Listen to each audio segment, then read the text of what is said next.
नमस्कार। आज अपने कक्षा 12 इतिहास के चौथे अध्याय मुगल आक्रमण प्रकार एवं प्रभाव, इसमें एक महत्वपूर्ण अध्ययन बिंदु महाराणा प्रताप के बारे में अध्ययन करेंगे। तो शुरू करते हैं आज का नया टॉपिक महाराणा प्रताप। तो सबसे पहले तो बात याद रखें कि महाराणा प्रताप का जन्म कब, कहाँ और किन की कोख से होता है, बहुत महत्वपूर्ण है। इसके पिता का नाम, माता का नाम क्या था, तो आप याद रखेंगे 9 मई 1540 ईस्वी को कुंभलगढ़ दुर्ग है ये। कुंभलगढ़ दुर्ग वर्तमान में राजसमंद में पड़ता है। तो कुंभलगढ़ दुर्ग में इनका जन्म होता है। इनकी माता का नाम जो है जयवंताबाई और पिता महाराणा उदय सिंह इनके पिता थे। तो एक तो याद रखेंगे कि 9 मई 1540 को कुंभलगढ़ दुर्ग में इनका जन्म होता है और जयवंताबाई इनकी मां का नाम है और इनके पिता का नाम उदय सिंह, एक प्रकार से जो महाराणा थे यानी राजा थे यहाँ के, तो इस मेवाड़ रियासत के, तो उनके जो है घर पे इनका जन्म होता है। इनके बचपन का नाम पेपर में पूछा जाता है, बहुत महत्वपूर्ण है। महाराणा प्रताप के बचपन का नाम क्या था, तो बचपन का नाम जो है कीका। पेपर में डायरेक्ट पूछा जाता है कि कीका जो है किसका जो है प्रकार से बचपन का नाम है, या महाराणा प्रताप के बचपन का नाम क्या है, तो कीका इनके बचपन का नाम था। कीका का मतलब होता है पहाड़ी बच्चा। कीका यानी एक आम वहां की जो है स्थानीय भाषा का जो है एक प्रकार से नाम है और उसका जो है अर्थ होता है क्या, पहाड़ी बच्चा। ये इनके जो है प्रकार से जीवन की कुछ एक महत्वपूर्ण बातें हुई। हुआ क्या, 28 फरवरी तारीख याद रखेंगे, ये बहुत महत्वपूर्ण है। 1572 ईस्वी को 28 फरवरी 1572 ईस्वी को उदय सिंह की मृत्यु हो जाने के पश्चात महाराणा प्रताप का एक प्रकार से राज्याभिषेक होता है। महाराणा प्रताप जो है मेवाड़ की गद्दी पर विराजमान होते हैं या बैठते हैं। तो 28 फरवरी वाले दिन ही इनके पिता की मृत्यु होती है और उसी दिन महाराणा प्रताप को जो है प्रकार से मेवाड़ का शासक या महाराणा घोषित कर दिया जाता है मेवाड़ के सरदारों द्वारा।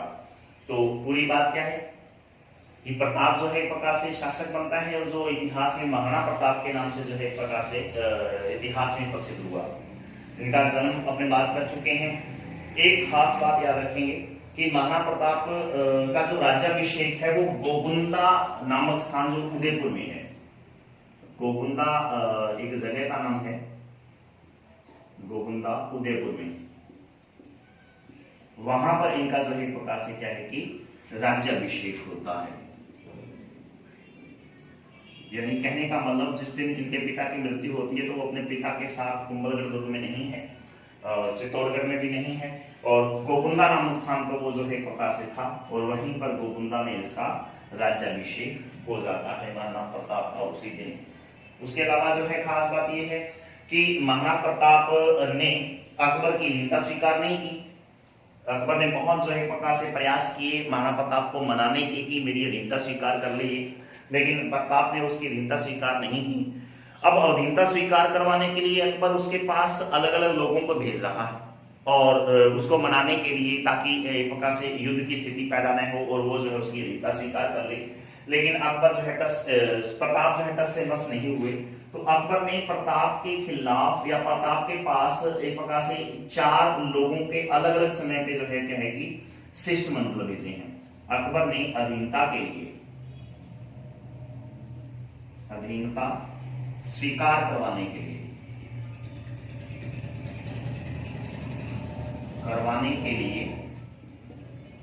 शिष्टमंडल भेजे हैं।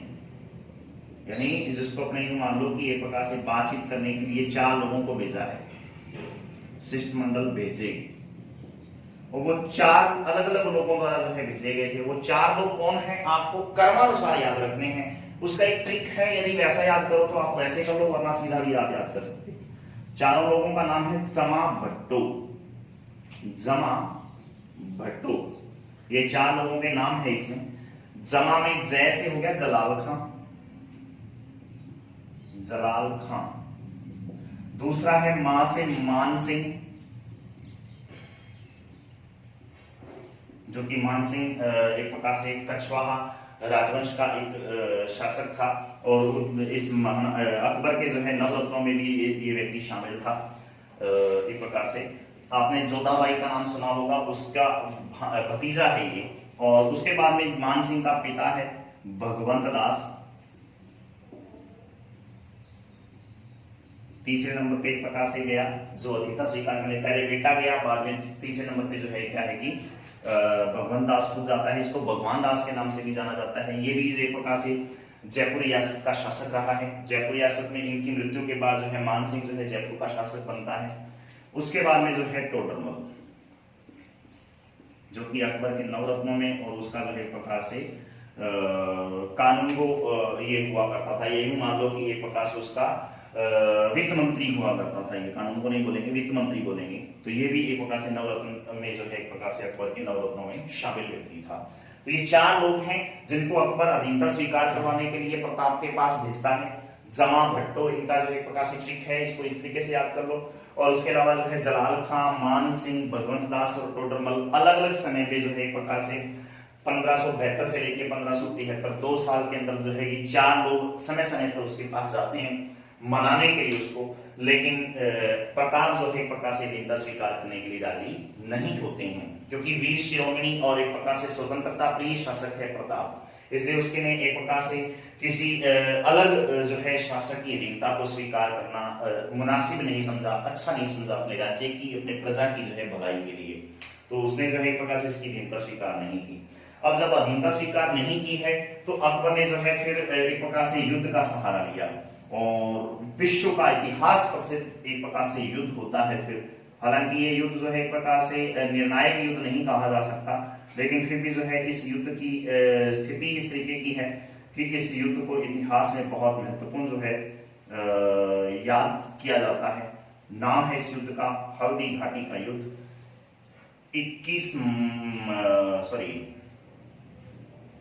18 जून भी इसको बोला जाता है और 21 जून भी इसको लिखा जाता है। आप 18 जून याद रखेंगे। 18 जून 1576 ईस्वी को जो है एक प्रकार से ये युद्ध होता है। 18 जून 1576 तो बहुत महत्वपूर्ण है। इस दिन जो एक प्रकार से ये युद्ध होता है, काफी लंबे समय तक चलने वाला नहीं है, सिर्फ एक दिन ये युद्ध हुआ। और इस युद्ध में भी जो है एक प्रकार से किसी का पलड़ा भारी रहा, किसका नहीं, ये इतिहास में एक प्रकार से विवादास्पद प्रश्न है। किसकी जीत हुई किसकी नहीं, इतिहासकारों में यहाँ भी एक प्रकार से मतभेद है। लेकिन हाँ, यहाँ कहीं ना कहीं प्रताप जो है सफल होते हैं, क्योंकि प्रताप ने अकबर की अधीनता स्वीकार नहीं की। अकबर उसको जिंदा या मुर्दा गिरफ्तार करना चाहता है। मान सिंह को एक प्रकार से अपना सेनापति बनाकर वो इस युद्ध में भेजता है। लेकिन हकीकत ये है कि मान सिंह अकबर का सेनापति होने के नाते प्रताप के खिलाफ युद्ध अवश्य करता है, लेकिन सफल नहीं हो पाता उस युद्ध में, उसको जिंदा या मुर्दा पकड़ नहीं पाता है। इसलिए कहीं ना कहीं जो है इस युद्ध में हम कह सकते हैं कि प्रताप की जो है विजय हुई या प्रताप का पलड़ा भारी रहा। तो ये एक प्रकार से यहाँ बात स्पष्ट होती है। हल्दी घाटी का युद्ध जो है 18 जून 1576 ईस्वी को महाराणा प्रताप इनके बीच में होता है। तो याद रखेंगे महाराणा प्रताप और अकबर की सेना का एक प्रकार से सेनापति है, अकबर के सेनापति, जो कि एक राजपूत शासक ही था, मान सिंह। इन दोनों के मध्य ये युद्ध होता है। तो आप इसी तरीके से इसको लिखोगे, प्रताप तथा अकबर के सेनापति मान सिंह के मध्य जो है ये युद्ध हुआ। और इस युद्ध में जो है प्रकार से किसी एक पक्ष की जो है विजय नहीं होती है, लेकिन फिर भी पलड़ा भारी किसका रहा है तो प्रताप का राज रहा है, ये अपने बोल सकते हैं। इसकी वजह ये है क्योंकि अकबर ने मान सिंह को सीधा कहा था कि आप या तो उसको जिंदा या मुर्दा पकड़ के लाओगे, अन्यथा मेरे घर पे या मेरे दरबार में आने की जरूरत नहीं है। मान सिंह ऐसा करने में असफल रहा, प्रताप को जिंदा या मुर्दा नहीं पकड़ पाया। इस वजह से हम कह सकते हैं कि प्रताप का पलड़ा जो है भारी रहा।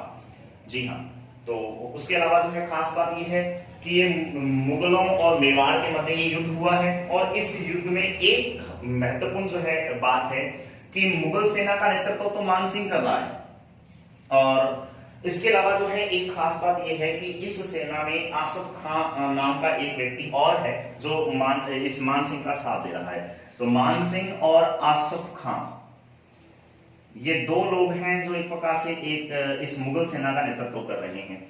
और प्रताप की तरफ से एकमात्र मुस्लिम सरदार है जो अपने आप में एक अफगानिस्तानी पठान था, अफगान पठान जिसको अपने बोल देंगे, उस व्यक्ति का नाम था हाकिम खां सूर।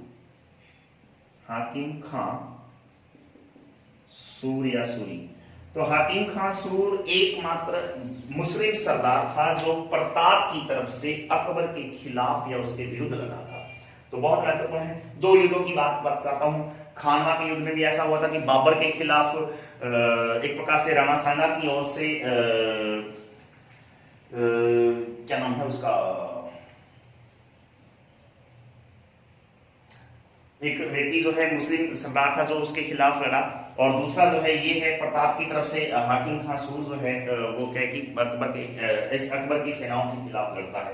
तो एकमात्र मुस्लिम सरदार है जो अपने आप में इस प्रताप की सेना में है जो अकबर के खिलाफ लड़ रहा है। आप इस युद्ध को आप याद रखेंगे। इस युद्ध का आंखों देखा हाल बहुत महत्वपूर्ण है। इस युद्ध का आंखों देखा हाल अब्दुल कादिर बदायूनी जो है अकबर के नवरत्नों में एक शामिल एक साहित्यकार है। तो अब्दुल कादिर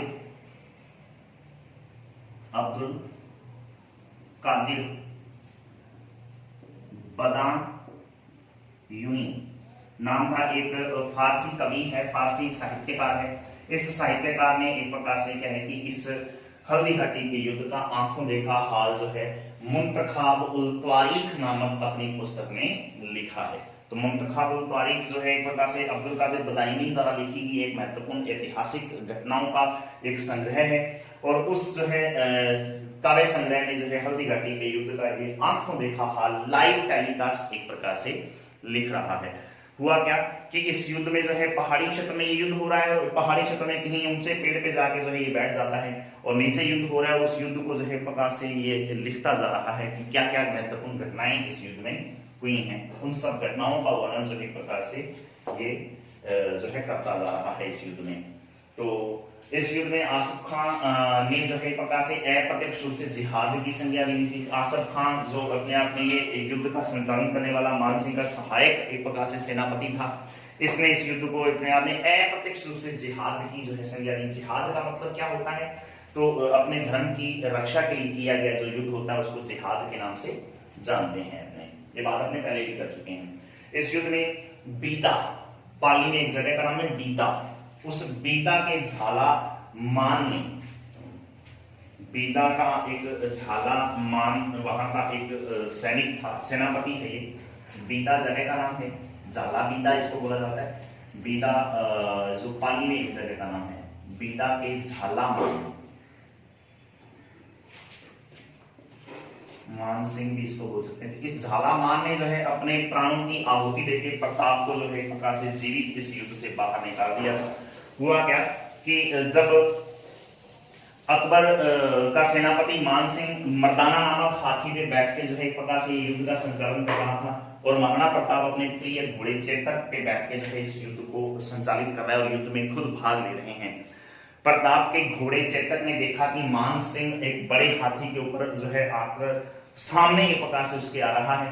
तो घोड़ा जो है दौड़ता हुआ उसके पास जाता है और प्रताप ने एक प्रकार से अपना भाला जो है एक प्रकार से उस मान सिंह के ऊपर चला दिया। लेकिन मान सिंह होदे में जो उसके बड़ा एक प्रकार से बना होता है हाथी के ऊपर, उस होदे में छुप जाता है। और इतने में क्या हुआ कि हाथी के बिल्कुल जो सूंड के पास जो है दो तलवारें लगी हुई थी, छुरे, जहरीले छुरे। उन जहरीले छुरों से जो है एक प्रकार से चेतक का जो है बायां पैर जख्मी हो जाता है और उस जख्मी हालत में जो है एक प्रकार से क्या है कि चेतक का ये बायां पैर कट जाता है वो पूरी तरह से और खून बह रहा होता है और कराते हुए फिर भी जो है एक प्रकार से युद्ध से बाहर वो भागने का प्रयास करता है चेतक।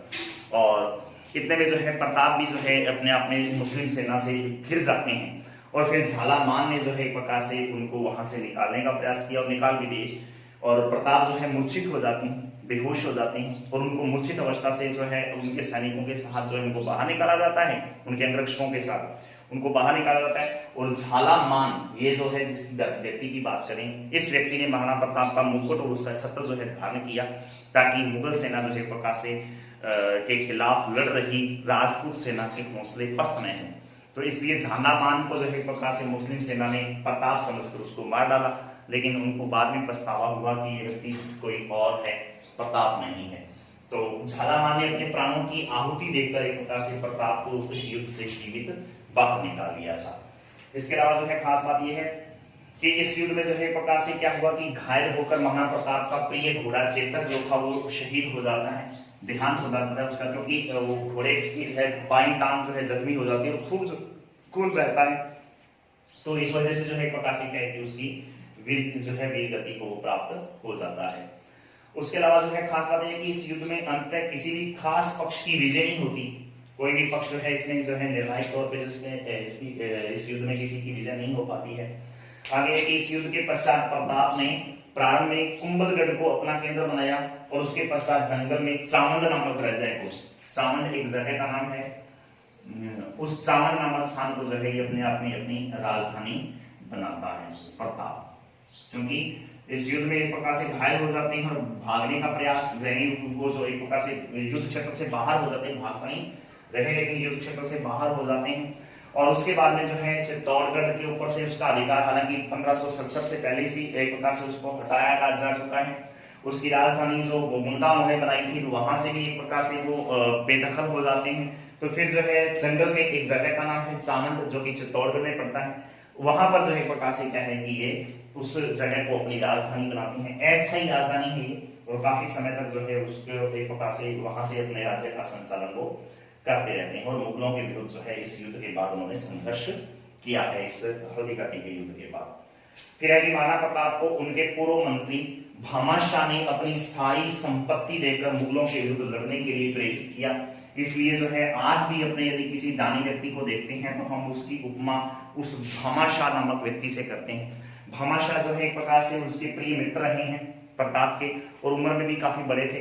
एक बार क्या हुआ कि प्रताप अपने जंगल में जो है अपनी पत्नी समेत जो है अपने बेटे अमर सिंह को साथ में लेकर जो है बैठे हैं।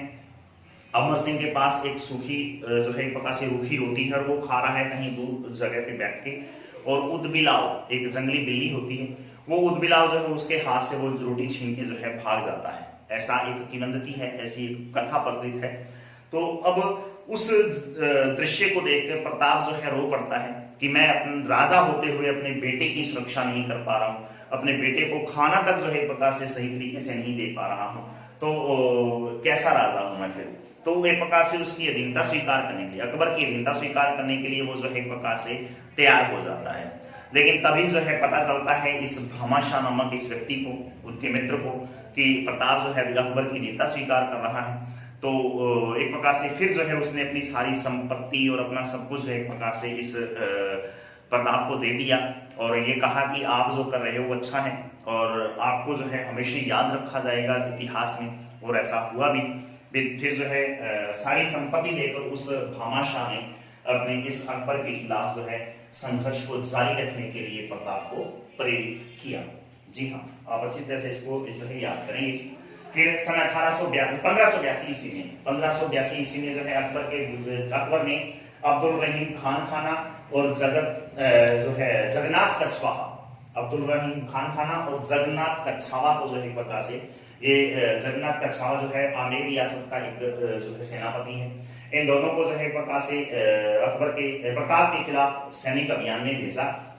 अब हुआ क्या, वर्तमान में राजसमंद जिले के पास दिवेर नामक एक जगह है, राजसमंद जो जिला है वहीं पे एक जगह है दिवेर। इस दिवेर नामक स्थान पे जो है दोनों पक्षों के बीच में एक युद्ध होता है और इस युद्ध को दिवेर का युद्ध के नाम से जाना जाता है। आप अच्छी तरह से इसको याद कर लेंगे। इस दिवेर के युद्ध में जो है क्या हुआ कि प्रताप पूरी तरह से जो है इस मुगल सेना को पराजित करते हैं। तो दिवेर का युद्ध जो है कब और किन के मध्य होता है तो ये थोड़ा याद रखेंगे। दिवेर का युद्ध जो है 1582 ईस्वी में हो रहा है, तो ये याद रखेंगे आप। 1582 ईस्वी में किन किन के विरुद्ध, किन के खिलाफ हो रहा है, तो प्रताप वर्सेस अब्दुल रहीम खान खाना, अब्दुल रहीम खान खाना या खाने खाना भी इसको बोला जाता है, और इसके साथ जो है जगन्नाथ कछवाहा,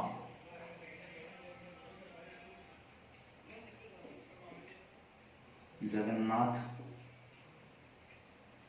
कछवाहा, इन दोनों की जो है सेनाओं के खिलाफ प्रताप का युद्ध होता है और प्रताप जो है इस युद्ध में विजयी हो जाते हैं।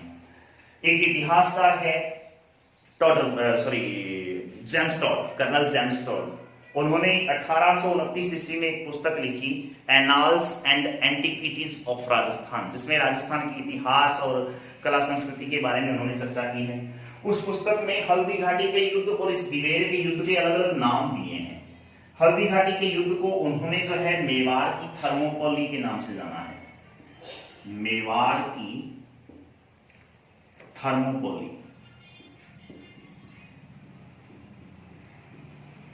थर्मोपोली क्या है, तो ये एक ऐतिहासिक जगह है जो कि वर्तमान में यूनान यानी जिसको ग्रीस बोलते हैं अपने, उस देश में जो है एक जगह है ये थर्मोपोली।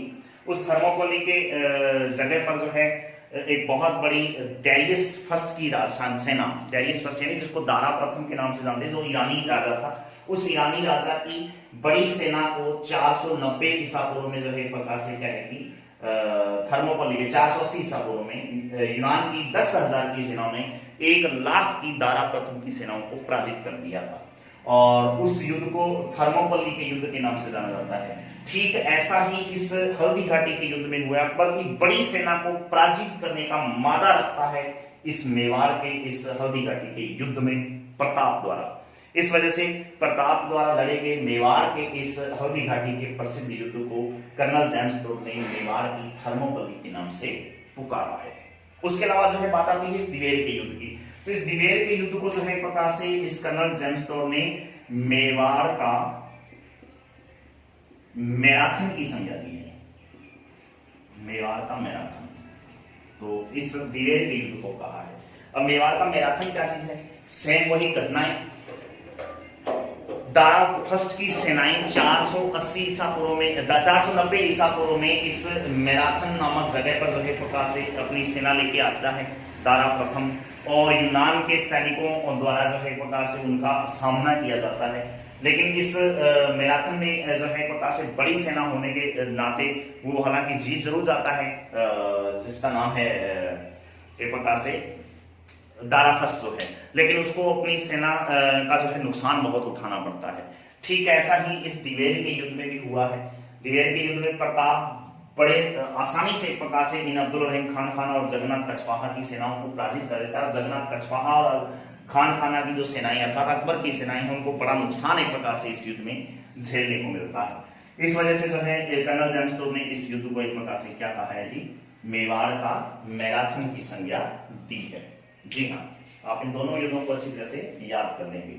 अब क्या हुआ कि 1597 ईस्वी में महाराणा प्रताप की एक प्रकार से मृत्यु हो जाती है। होता क्या है, महाराणा प्रताप को एक प्रकार से कहते हैं कि 1597 में धनुष की जो प्रत्यंचा था, जो उनका जो माल जिसको अपने बोलते हैं या धागा जो होता है, उस धागे को खींच के चिढ़ाने का प्रयास करते हैं और एकदम से धागा टूट जाता है और उनका जो धनुष जो है वो धनुष एकदम से उछल कर उनके पेट को जो है चीर देता है, और इस वजह से जो एक प्रकार से उनकी उस घायल अवस्था में जो है उनकी 1597 ईस्वी में मृत्यु हो जाती है। अपनी मृत्यु से पहले तक 1582 से लेके और अपनी मृत्यु से पहले तक प्रताप ने चित्तौड़गढ़ को छोड़कर बाकी लगभग सारे मेवाड़ राज्य को वापस मुगलों से अपने अधीन कर लिया था, मतलब मुगलों से छुड़वा लिया था अपना लगभग सा सारा क्षेत्र चित्तौड़गढ़ किले को छोड़कर। बाकी लगभग सा जो है मेवाड़ राज्य का जो ऊपर अपनी मृत्यु से पहले प्रताप ने इस पूरे के पूरे जो है मेवाड़ रियासत को अपने अखियार में अपने हाथों में ले लिया था, अपने अधिकार में ले लिया था। फिर बात आती है कि महाराणा प्रताप जो है आगे चलकर जो है भारतीय स्वतंत्रता संग्राम में भी एक प्रकार से भारत के लोगों के लिए या क्रांतिकारियों के लिए स्वतंत्रता आंदोलन जो है आंदोलनकारियों के लिए अपने आप में एक प्रेरणा का स्रोत जो है वो बनकर सामने आते हैं। तो आज के लिए इतना ही महाराणा प्रताप के जो है इस टॉपिक में। महाराणा प्रताप से संबंधित कुछ 5-7 क्वेश्चन हैं, आप इन प्रश्नों को अच्छी तरह से याद कर लेंगे।